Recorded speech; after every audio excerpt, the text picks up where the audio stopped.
Spotlight is proudly sponsored by HEC Media, St. Louis's home for arts, education, and culture. They didn't know that it originated in Missouri. They had no idea.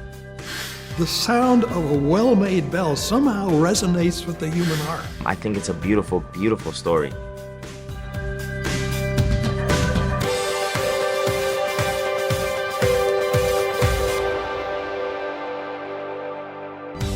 Today on Spotlight, a St. Louis native returns home with the one-man show Christmas with C.S. Lewis.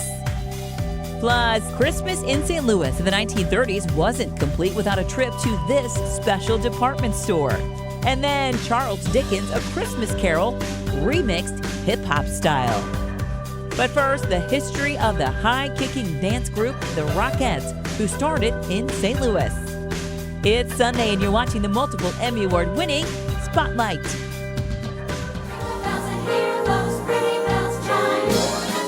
Like Santa Claus's arrival on Christmas Eve,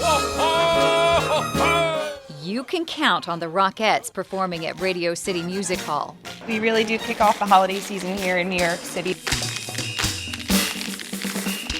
That iconic sound has been coming from this theater for 90 years.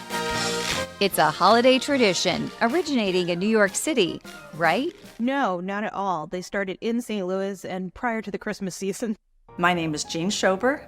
I am related to one of the Missouri Rockets. She is my great aunt. Corrine Vale Murphy was one of the original Missouri Rockets, the first name of the now famous precision dance line formed in St. Louis in 1925. More on that in just a bit. I always remembered Corrine being dressed to the nines. To Jean, she was just Great Aunt Corrine. She would wear her jewelry, her pearls. With the great style. Corrine always wore high heels up until the very end. And that was really the only sign of her glamorous past. She never really talked about it very much. Until Jean inherited all of this. Dance programs, newspaper articles. The Rockets work in a beautifully staged mermaid number. Photographs. That's one of my favorite because that is just such a typical picture of back in the 20s. And letters. So this is one letter dated May 15th, 1926. Lots of letters from Corrine on the road. We were just about 2 hours out of St. Louis. With the Missouri Rockets. May 20th, 1926. Rehearsal morning, noon, and night for the last 2 days. We are all so tired, we don't know which way is up. Suddenly, Great Aunt Corrine, who died in 2001 at the age of 92. The costumes are silver with chiffon, the shoulders hanging long on each side.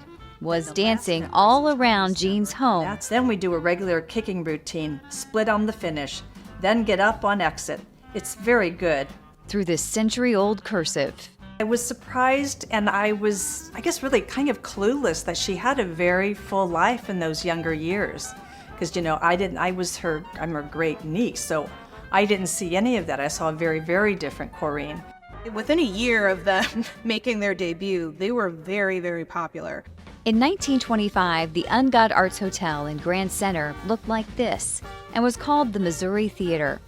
It showed movies, but that experience was different too. You could go to the movies and watch a movie, but before and after the movie, you could see a live orchestra, there could be a variety show, there would be a chorus of dancers. Russell Markert was one of those chorus dancers. The owners of the Missouri Theater asked him to come up with a specialty dance troupe, and Markert set out auditioning girls at local dance schools. Really just a few blocks away from where the theater was at the time. By October 1925, he had a group of 16 dancers with a unique style and name. He liked the sound of the word rocket. Like, it sounded really precise. It really matched up with the kind of precision and almost military style precision that the dance troupe moved with. The Missouri Rockets took off. There was an article in the Star-Times that said that they had turned a group of local girls into one of the best dancing units in the world. People loved them so much, they started touring the Midwest and East Coast just a few months after they started. always coming back to St. Louis, but booking more and more shows in New York City. You can definitely see that they're, starting to put roots down in New York. Eventually, the group becomes so popular in the Big Apple, it moves there in 1930. 2 years later, the group expands to 36 dancers, changes its name to the Rockettes, and moves into Radio City Music Hall. Russell Markert stayed on as choreographer until 1971. Some of the dances that he choreographed in the 1930s, they're still performing those same dances today. There is this essence of tradition. Every Rockette that has graced the stage has done the wooden soldier number. A tradition started right here in St. Louis. Mr. Market's going to change one chorus to kicks. We had been doing a buck dance and he didn't seem to like it. Nearly 100 years ago. Did 5 shows today and also 2 early this morning, making a total of 7 shows. With great aunt Corinne. The original. She was one of the original Missouri Rockettes. And the Rockettes, people know that word, but they didn't know that it originated in Missouri. They had no idea. I'm proud. I guess I am proud of her. Yeah. Scan the QR code on your screen to follow us on Facebook, Twitter, or Instagram. There is one thing at Christmas that often brings dismay.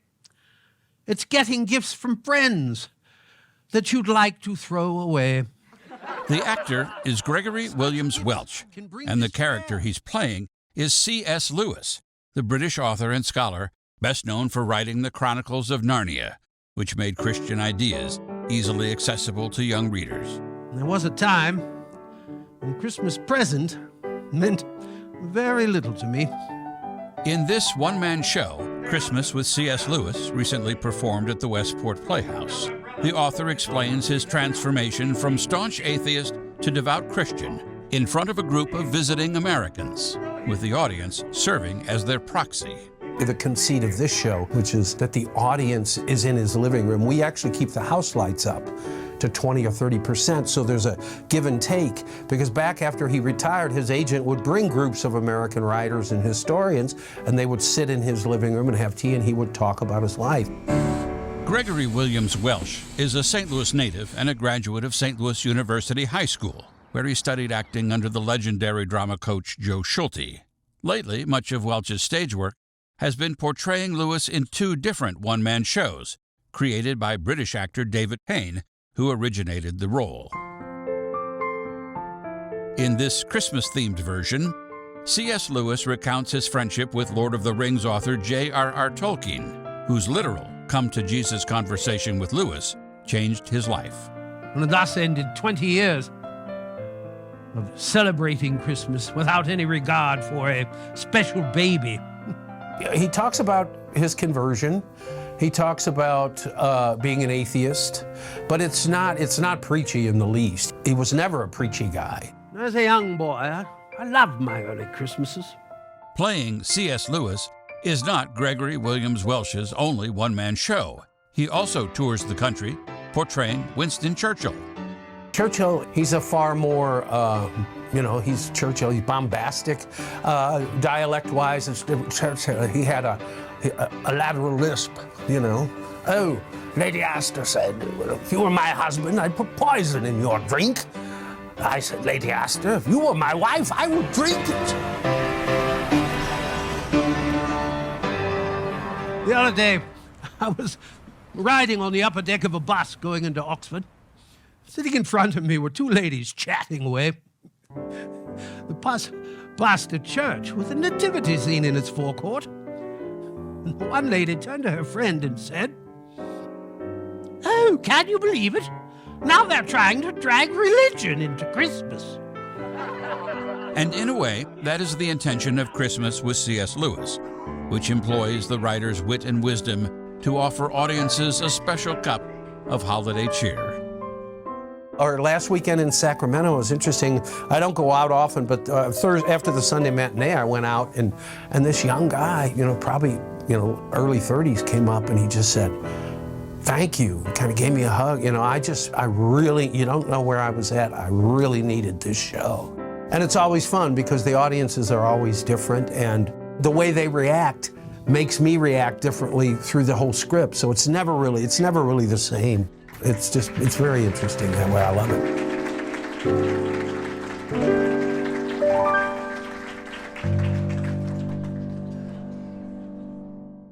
History Spotlight, brought to you by HEC Media and the Missouri Historical Society. Hello, I'm Dr. Jody Sowell, president of the Missouri Historical Society in St. Louis, and this is History Spotlight. Christmas in St. Louis in the 1930s wasn't complete without a trip to the department store Sticks, Bear, and Fuller. Library assistant Magdalene Link described some of the treats shoppers could find there. When it first opened in 1892, Sticks, Bear, and Fuller department store occupied 815 to 821 Broadway near Morgan. And within a few years, the business was really booming and really took off. And that, coupled with the success of the 1904 World's Fair, kind of led the store owners to deciding that they wanted to expand their business. And so eventually they purchased a lot of land that was a little bit closer to downtown on Washington that was previously occupied by a hotel. So they contacted architects Moran, Russell, and Gardner, and they kind of decided to look at other department stores around the United States and then came up with their own really innovative and a little bit bold and unusual design. There were all sorts of things available in the department store, so everything from a bridal department to clothing and accessories for adults and children. There were photo studios, furniture, housewares, there was a wig and a beauty salon, there were fur and millinery shops, and of course, in the midst of everything, there were several restaurants and dining options. The largest dining options, though, were on the 6th floor.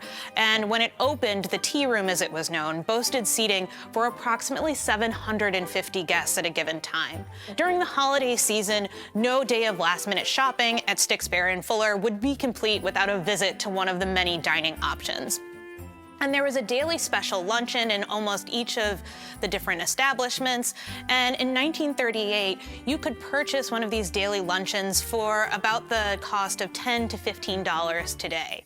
On Saturday, December 24th, 1938, hungry Christmas shoppers could purchase kind of special Christmas Day luncheons, which included everything from a roast Ozark turkey, dressing, cranberries, Brussels sprouts, and then a special Christmas salad.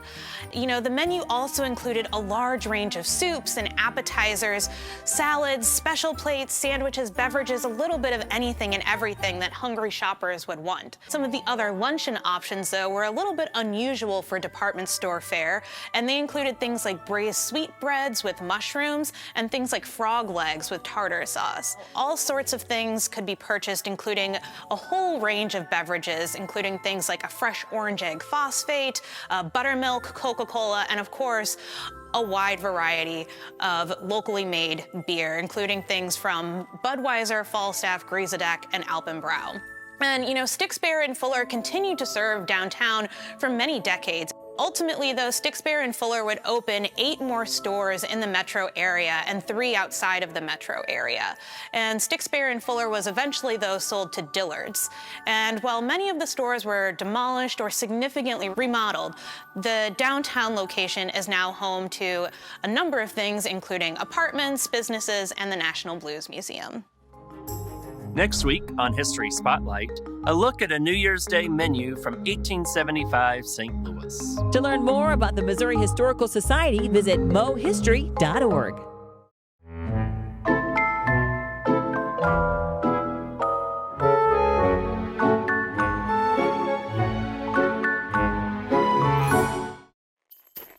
Snowy London streets and candlelit Victorian parlors. These are things that won't be seen in the Q Brothers hip-hop-inspired take of Charles Dickens' A Christmas Carol. C-H-R-I-S-T-M-A-S, P to the A to the S to the T, I'm the ghost of the Biggity Pigs. This remixed version of the beloved tale was presented by the St. Louis Shakespeare Festival over the 2023 holiday season at the National Blues Museum. HEC was invited to a rehearsal to meet some of the creative team and get a look behind the scenes. You can just focus on the there you go. That's it. This adaptation is probably the most brilliant one that I know of theirs. It's just such an amazing update. The Chicago-based group of theater artists known as the Q Brothers Collective has been putting a fresh spin on classic stories for decades. Their adaptations run the gamut from Aristophanes to Shakespeare to Dickens.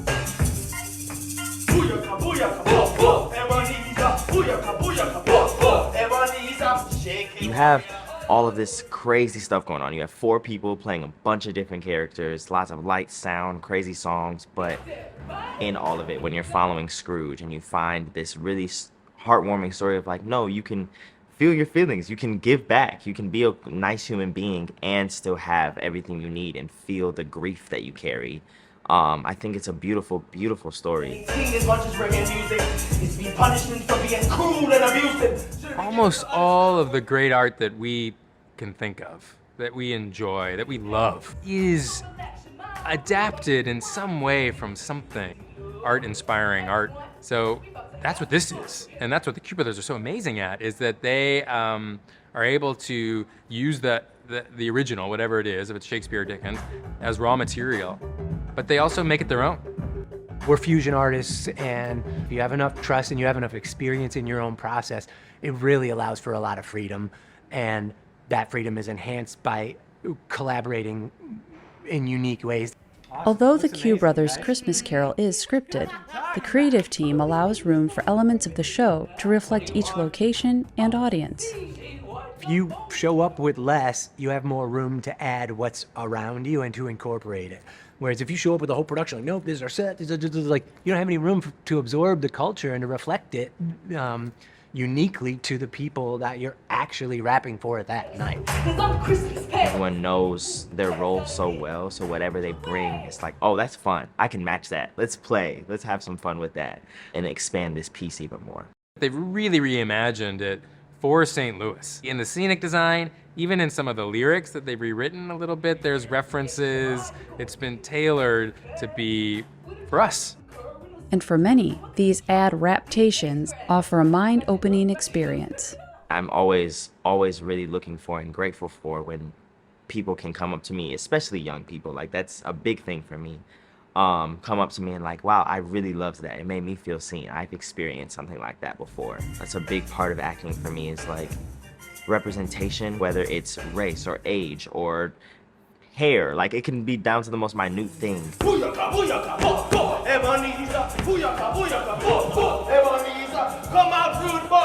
My favorite comment we get after shows is usually from older white people. They come to us and they say, I always hated hip hop, but they feel so compelled to stay after to tell us that they hated it because something snapped open for them. What we're doing is opening a connection between worlds, between art forms.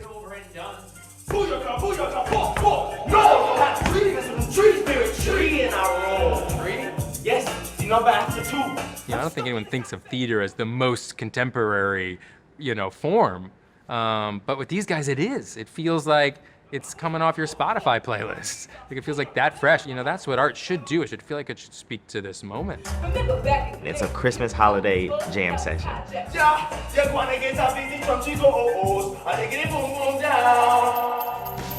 Bells past and present, later on Spotlight. We are here in the Farrell Auditorium at the St. Louis Art Museum, getting ready to celebrate Kwanzaa 2023. Kwanzaa is about celebrating our culture, community, and oneself. There are 7 principles to Kwanzaa: Umoja, unity; Kujichagulia, self-determination; Ujima, collective work and responsibility; Ujamaa, cooperative economics; Nia, purpose; Kuumba, creativity; and Imani, faith. This year's theme is Ubuntu, I am connected. We're celebrating the connection here at the Art Museum to understand each other's culture. We'll have African dancing, drumming, and different art activities, and a scavenger hunt for the youth. Since St. Louis Metropolitan Alumni Chapter's chartering in 1998, we have partnered with the St. Louis Art Museum to host this event. This is the perfect venue because you're able to visit exhibits all year long and experience art from different cultures. The Kwanzaa event is perfect for all ages, whether you are coming to visit the dancing and the celebration or doing any type of art activity here at the museum. When families come to the Kwanzaa event, we will have lots of activities for families to do. We'll have a scavenger hunt, 2 different art making projects, including a puzzle piece that connects with our theme because we are all connected. And then we'll also have an art project connected to the culture exhibition, so highlighting some gold chains that you can customize with a letter from your name. The St. Louis Art Museum loves to put on events like this because it helps the museum become more accessible to artists of all ages and really embrace cultures from around the world, and specifically all of the many cultures in the St. Louis area. We'll be celebrating here at the Farrell Auditorium located in the St. Louis Art Museum on December 30th from 10 a.m. to 2 p.m. For more information, please visit slam.org. Come out and celebrate. Everyone is invited. You can find the stories featured in today's show along with past episodes and more at hecmedia.org/spotlight. The sound of bells is the soundtrack of life. We ring in a new year, a new nation. We celebrate new life and mark one well lived. Bells are part of our pop culture. Every time a bell rings, an angel gets his wings. In 400 AD, bells first rang in monasteries. They were made by monks to call people to worship. In Europe during the 15th and 16th century, the first mechanical clocks were built in church towers. They told time by striking bells. Today, that tradition continues in church towers all across America. One of the oldest, founded in 1855 in Baltimore, Maryland, is the McShane Bell Company. Of some 200 bell foundries in America, McShane is one of just a few that still exist today. So this bell's from 1898. Meet James Andrew. 5 years ago, he bought the McShane Bell Company and moved it here to St. Louis, Missouri. I started working with my father at 10 years old.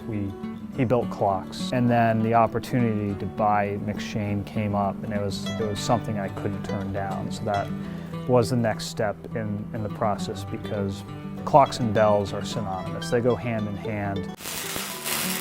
At one time, St. Louis was the hub of bell casting. There were 37 foundries between 1821 and 1961. The Mississippi River steamboats, as well as the railroad, transported bells east and west. Being out of St. Louis allows us to get coast to coast within 3 hours. His mission, James says, is to keep the bells ringing. Throughout the world, there are some 100,000 bells inscribed with the McShane name. They are found in church towers, courthouses, and schools. I'm in it to continue the tradition of bells and making them function. A very large number of them survive because bells don't wear out. The equipment that hangs them, that rings them, that wears out and has to be replaced. But bells themselves will last forever. And the sound that they make rings for a long time. Carl Zimmerman is a campanologist. A campanologist is defined as one who studies bells. And boy, does he know bells. The biggest bell that McShane made, we think, was about 10,000 pounds. We have altogether 8 books of bell records from the McShane Bell Foundry Company. So what this is good for now is that if someone comes in and wants to find out the history of a bell, we can look back here. Chicago, Philadelphia, Buffalo, New York, 6 bells. To Whatcom in the Western Territory, which hadn't become a state yet. This is a clock tower that's going to have a bell. This is going to Willard, Ohio. So we're building it, and they have an original McShane bell. This one was sold to us by a private individual, and this one will be refurbished, and it is going to Santa's Village in Canada.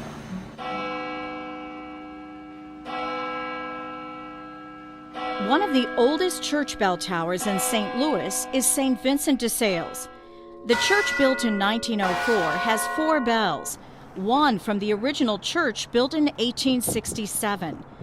James and the McShane Bell Company maintain these bells as they ring every 15 minutes except at night.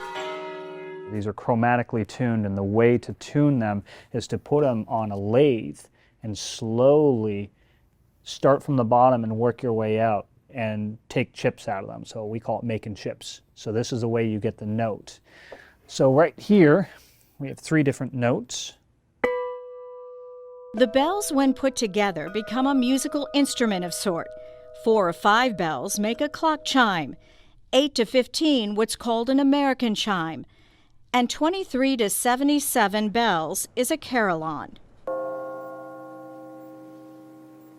There are 190 carillons in North America, including one right here in St. Louis. Concordia Seminary houses 49 bells in Luther Tower, and inside is a carillon keyboard.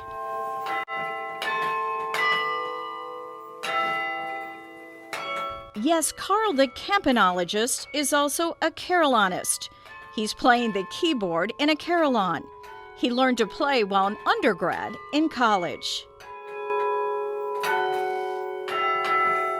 I love the pipe organ. I play the piano. In the past, I played flute and piccolo. I've enjoyed them all, but the bells are the instrument of my heart. It is the heart that seems to connect with the ringing of bells, striking a chord that triggers shared memories and hope. Part of it, I think, is that the sound of a bell doesn't just ring and quit. It rings and then it fades away. So you hear it for a period of time, and the sound of a well-made bell somehow resonates with the human heart.